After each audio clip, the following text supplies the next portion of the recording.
Hello everyone, welcome back to my YouTube channel. In this video, I will tell you guys my cost accounting strategy, and in the end, watch till the end. I've also shared my certified copy in which I have scored 45 out of 70 and 20 out of 30 in MCQs, so a total of 65 out of 100.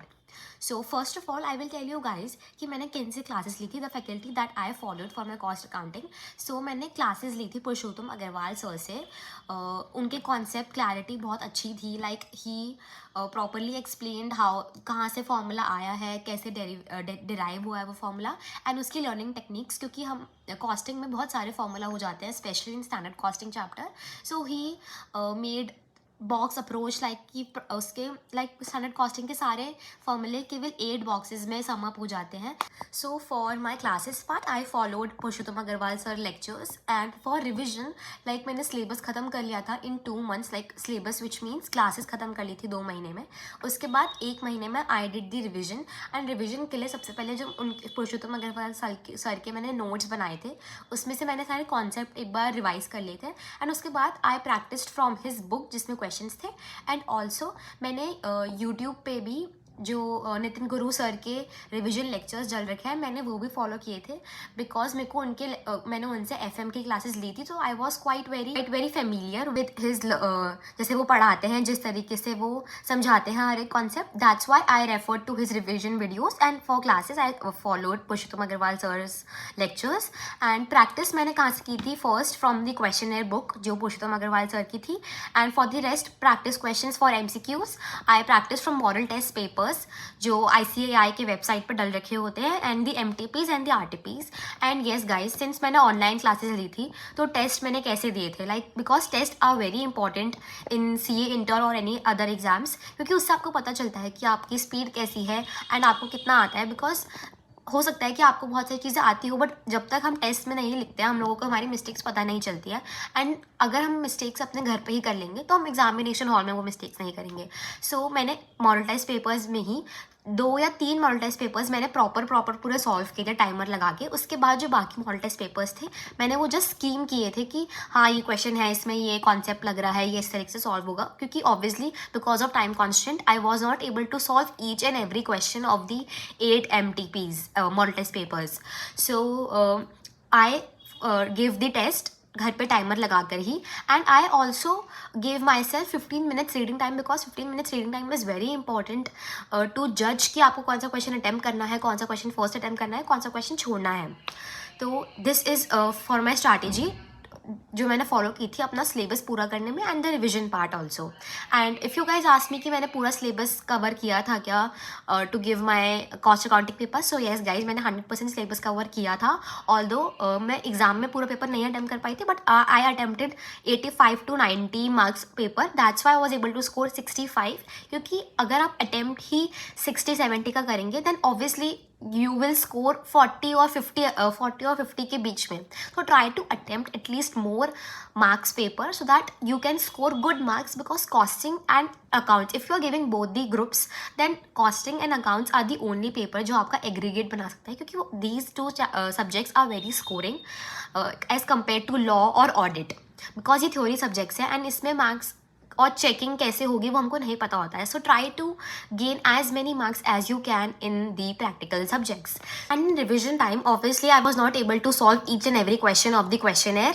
So what I did is जो class के time sir questions करवाते थे ना, and उसमें sir mark करवाते थे कि कौन सा A category, B category, C category का है, एंड कौन से क्वेश्चन में कौन सा कॉन्सेप्ट यूज़ हो रहा है वो मैंने खुद किया था. So I pasted the sticky notes in my book, and उसमें एक स्टिकी नोट में प्रॉपर लाइक इन शॉर्टकट मैंने लिख दिया था कि इसमें फॉर एग्जांपल एब्जॉर्प्शन कॉस्टिंग वाला यूज़ हो रहा है, या स्टैंडर्ड कॉस्टिंग में वेरिएबल वाला, like in the more concept कि इसमें इस क्वेश्चन में ये कॉन्सेप्ट यूज़ हो रहा है, ताकि रिविजन के टाइम जब मैं बाद में रिविजन करूँगी तब मुझे सारे क्वेश्चन सॉल्व नहीं करने पड़ेंगे, एंड जस्ट मैं क्वेश्चन पढ़ूंगी, जो स्टिकी नोट होगा वो देखूंगी कि हाँ इसमें ये यूज़ हुआ था, एंड जब scribble like proper question solve नहीं करना, just scribble and do the questions very fast, क्योंकि आपको टाइम कम होगा if you are giving both the groups, then आपके पास टाइम बहुत कम होगा because you have to revise other 5 subjects also, and even if you are giving only group 2 then time कम तब भी होता है. सो ट्राई कि आप जब पहली बार उस सब्जेक्ट को पढ़ेंगे तभी आप स्टिकी नोट्स लगा ले, या फिर अपने ही अकॉर्डिंग बुक के साइड में ही उस क्वेश्चन के साइड में ही लिख ले कि इस क्वेश्चन में ये कॉन्सेप्ट यूज़ हो रहा है, एंड ABC एनालिसिस कर लें कि ये क्वेश्चन A कैटेगरी का है, कि मुझे ये रिविजन के टाइम पूरा सॉल्व करके देखना है, B कैटेगरी वाले मेरे को बस ऊपर ऊपर से देखना है, एंड C कैटेगरी वाले I can leave that questions. So this was the revision part कि मैंने इस तरीके से रिविजन किया था. Now I will tell you guys my certified copies of cost accounting paper. So now I will share with you all my cost accounting answer sheet. I scored 45 out of 70 in descriptive one and 20 out of 30 in MCQ, so a total of 65. So first of all, I would like to give you one tip for attempting the cost accounting or any other paper for that matter, is try to attempt first that question in which you are very confident, so that your impression is very nice in front of the examiner. अब जैसे आप लोगों को सबको लगता होगा कि बहुत ही ज़्यादा सुंदर प्रेजेंटेशन होगी, प्रॉपर स्केल से लाइन खींची हुई. That is not the case guys. Your first priority should be, the answer should be right, and the amount that you write in this column or overall answer should be right. So आप line देख सकते हैं, जैसे मैंने सिर्फ starting की, since first question था तो फर्स्ट आप हर कोई ट्राई करता है कि स्केल से लाइन खींचना, बट यहाँ पे भी मैंने अपने फ्री हैंड से लाइन खींची है. And this was question from statement of cost pool, statement of cost allocation. Heading आप लोग डाल सकते हो लाइक जिस जो भी आपकी टेबल होगी उसकी heading, like statement of XYZ जो भी होगा, एंड अकॉर्डिंगली पर्टिकुलर्स और ये सब मैंने बाद में लिखा था once I completed the whole paper. ये भी आप देख सकते हैं मैंने फ्री हैंड से लाइन खींची है. इट इज़ ओके, टेढ़ी मेढ़ी जैसी भी लाइन हो, डजेंट मैटर. एंड शॉर्टकट्स मत यूज़ करना, लाइक ये पर्टिकुलर्स में आप जो भी लिखो ट्राई कि एटलीस्ट फर्स्ट क्वेश्चन में शॉर्टकट्स ना यूज़ करो. जैसे क्वालिटी इंस्पेक्शन में मैंने पूरा लिखा है, भले ही वो सेकेंड लाइन पे आ गया. Number of inspections, like first question में तो ट्राई मत करना कि आप शॉर्टकट्स यूज़ करो. Then this was the working note for this table. Working note ज़रूरी नहीं है आपको बहुत सुंदर बनाना है. अगेन कॉस्टिंग में ज़रूरी नहीं है कि आपका जो वर्किंग नोट हो वो प्रॉपर फॉर्मेट्स में हो, but it should be visible to the checker. Like आपने प्रॉपर हेडिंग दी है कि ये किस चीज़ का वर्किंग नोट है. लाइक यहाँ पे मेरा कट आउट हुआ है एक, बट रादर देन उसको एकदम से ढंग से ऐसे करने के बजाय सिंगल एक सिंपल लाइन से कट करना है ताकि आपका क्लमजी ना लगे answer. And right, the main answer you can double underline it so that it is highlighted कि ये एक आंसर है जो मैंने यहाँ पे टेबल में यूज किया है.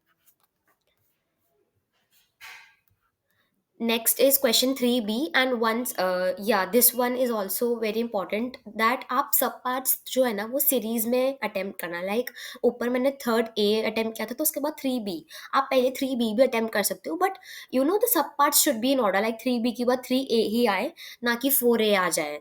तो आप क्वेश्चंस कैसे भी अटेम्प्ट कर सकते हो, बट उसके जो सब पार्ट्स है वो एक सीरीज में अटेम्प्ट करना. This is the working note. This is all the workings.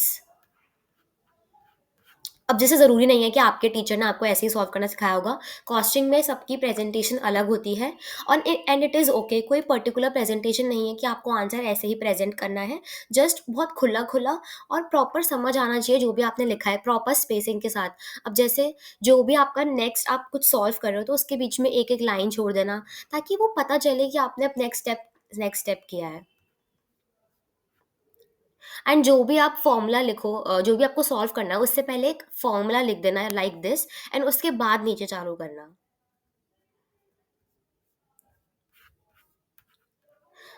From here this is the working for the question. You can see this working and try to attempt every new question from new page. अब जैसे मेरा ये question मेरे को दूसरा attempt करना था, मैंने गलती से दूसरा अटेम्प्ट किया था, ठीक है. तो rather than cutting out the whole page, just simple one line cross and then दूसरे पेज पे चालू कर देना.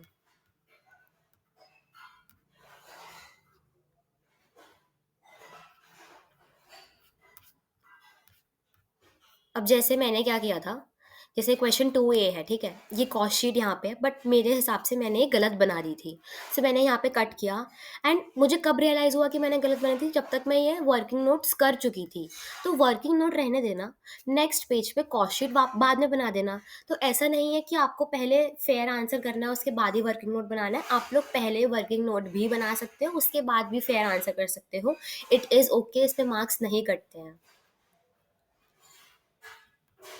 अब देखो मेरा इसमें जो आंसर था ना, लास्ट आंसर, वो गलत निकला था, बट स्टिल ऊपर की चीज़ें सही थी, तो आंसर मिला है। तो ये मत सोचना कि आपको पूरा क्वेश्चन नहीं आता तो आपको मार्क्स नहीं मिलेंगे। इन अकाउंट्स एंड इन कॉस्टिंग जो भी प्रैक्टिकल सब्जेक्ट्स होते हैं ना, उसमें स्टेप के मार्क्स मिलते हैं। एंड ट्राई टू राइट इसलिए अच्छे से हर एक स्टेप, ताकि इवन इफ आपका फाइनल आंसर गलत हो, बट स्टिल आपको स्टेप्स के मार्क्स मिल जाएंगे।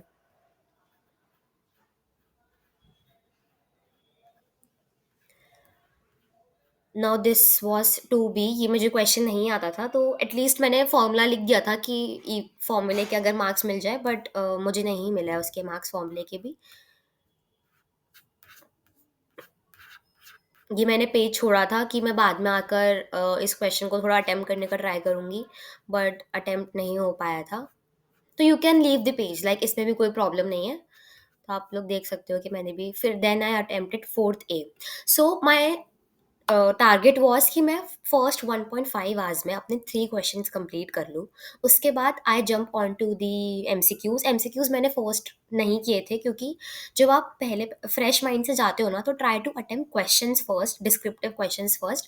फिर जब तक आप थर्ड क्वेश्चन कंप्लीट कर लेते हो, तो आपका एक माइंड चलने लग जाता है कि आपको सारे फॉर्मूले रिकॉल होने लगते हैं, सारे प्रोविजंस रिकॉल होने लगते हैं।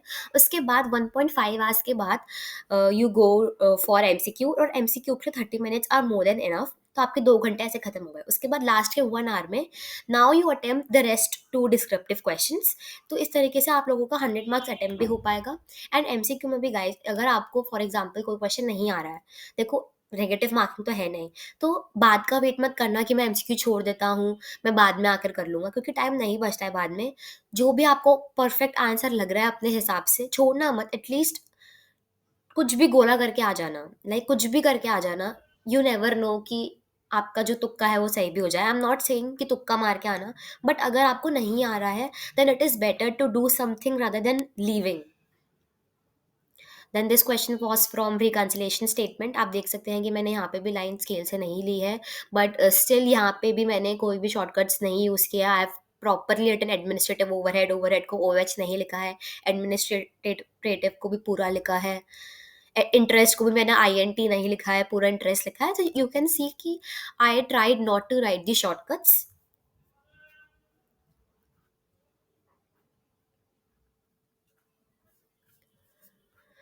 This question 4th B, again the sub parts are in order. And ये ओवरहेड वाले क्वेश्चन में, ये स्टैंडर्ड कॉस्टिंग में से था। सो ट्राई टू राइट जो एडवर्स और फेवरेबल होता है उसको ऐसे ब्रैकेट में लिखना आंसर के आगे, क्योंकि हम भूल जाते हैं बहुत बार। बट ये भूलना मत, because it all marks in presentation and आपका इंप्रेशन अच्छा पड़ता है। एंड ऑब्वियसली अगर आप सिर्फ 720 लिख के आ जाओगे, तो जो चेकर है वो फेवरेबल भी अज्यूम कर सकता है। सो इट इज़ बेटर कि ना भूलें। ये छोटी छोटी चीज़ें ही होती है जिससे आपके मार्क्स मिल सकते हैं या मार्क्स नहीं मिल सकते हैं। एंड पहले फॉर्मूला लिखना, उसके बाद अमाउंट्स लिखना।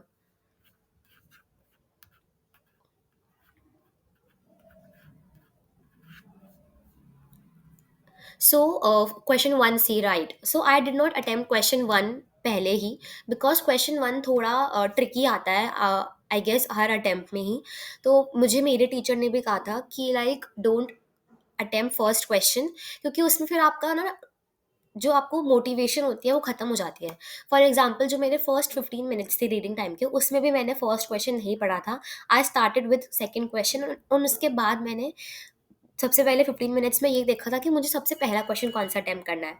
उसके बाद ये गैस कर लो कि कौन सा एक क्वेश्चन जो आपको छोड़ना है, क्योंकि आपको 6 क्वेश्चन मिलते हैं पर आपको 5 अटेम्प्ट करने होते हैं ना। तो उन 15 मिनट में अपना ये पूरा स्ट्रैटेजी बिठा लो कि आपको कौन सा क्वेश्चन पहले अटेम्प्ट करना है, कौन सा क्वेश्चन छोड़ना है, और किस तरीके से अटेम्प्ट करना है, कि पहले मैं क्वेश्चन नंबर 3 करूँगा, फिर 4 करूँगा, फिर 5 करूँगा।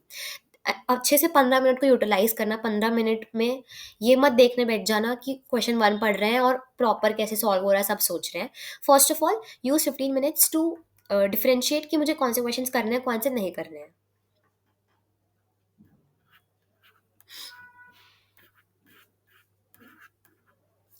I started from question 1C, then question 1B, like this. And हाँ, अगर ऐसा कोई क्वेश्चन आए जिसमें आपको कंक्लूजन या छोटा सा आंसर लिखना है, then you can write in this way. जैसे इस क्वेश्चन में हमसे पूछा था, सो मैंने ऐसे लिखा है. And then question 1A. Last में आते आते राइटिंग बहुत ख़राब हो गई थी बिकॉज ऑब्वियसली टाइम बहुत कम बचा था. बट स्टिल मैंने गैप दे दे के लिखा है. यहाँ पे तो मैंने लाइन भी नहीं ड्रॉ करी थी, क्योंकि ज़रूरी नहीं है आप लाइन ड्रॉ करो, बट स्पेस अगर थोड़ी सी छोड़ दोगे तो इट मेक्स सेंस कि हाँ यहाँ पे अमाउंट्स हैं. And yes, one more important thing is rupees in crore. For example यहाँ पे आप लोग पूरा नहीं लिख रहे हो क्योंकि टाइम ज़्यादा लगता है लिखने में. तो just don't forget to mention rupees in crore और रुपीज इन लाख, जो भी उसकी यूनिट है.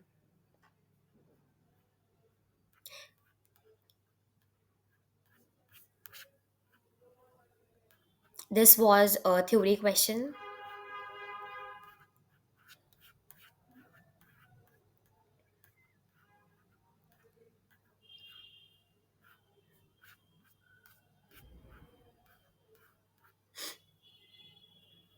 This was also theory part. And that's it for cost accounting paper. I hope you guys like this video. If this was useful, please like, share and subscribe so that मैं ऐसी videos और लेके आऊँ और आपको और help कर पाऊँ. Please subscribe and all the best. Prepare well.